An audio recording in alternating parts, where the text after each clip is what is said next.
లీడర్లు సర్కార్ ఆఫీసర్లే పెన్షన్దారుల కడికి పోవుడు, 1వ తారీఖు నాడు ఇంటింటికి తిరిగి పెన్షన్లు ఇచ్చుడు, అన్న క్యాంటీన్లు పెట్టి 5 రూపాయలకే పేదోళ్ల కడుపులు నింపుడు, స్వర్ణాంధ్ర స్వచ్ఛాంధ్ర పేరుతోని రోడ్ల మీద చెత్త లేకుండా చేసుడు. ఓ గిట్ల చెప్పుకుంటా పోతే బొచ్చడున్నాయి ఆంధ్ర గవర్నమెంట్ పెట్టిన పథకాలు, చేస్తున్న పనులు. అలా ఇగో ఇదొకటి. ఇంతకు ఏందంటే ఇటు పొరకలు బట్టి ఊకుడు, చెత్తెత్తిపోసుడు, కొత్త మొక్కలు పెట్టుడు, వాటికి నీళ్లు పోసుడు, డివైడర్లకు రంగులేసుడు.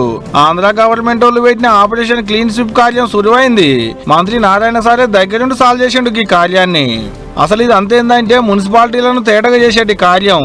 దానికి ఆపరేషన్ క్లీన్ స్వీప్ అని పేరు పెట్టి మున్సిపాలిటీలను అలికిపూసినట్టు చేసేందుకు తయారైతుందన్నట్టు ఆంధ్ర గవర్నమెంట్.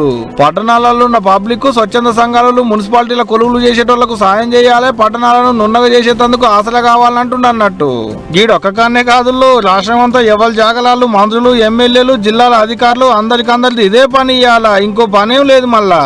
అయితే 4 వారాలు నడుస్తుంది ఈ కార్యం. అంటే శనివారంకేంచి జూన్ 20వ తారీఖు వరకు.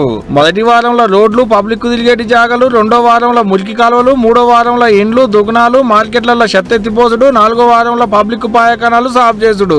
గిట్లా వారానికో కార్యం ముంగటేసుకుని మున్సిపాలిటీలన్నీ ముద్దుగా చేసేటి కార్యం పెట్టుకుని అన్నట్టు. ఇక ఈ 4 వారాలు పనే ఉండదు. లీడర్లంతా పొరకలు పట్టుడు, రోడ్లు ఊకుడు, మురికి కాలువలు సాఫ్ చేసుడు, చెత్తెత్తిపోసుడు. ఎక్కడిది ఆంధ్రాల లీడర్ల చిత్రాలుంటాయి పోండ్రిగా.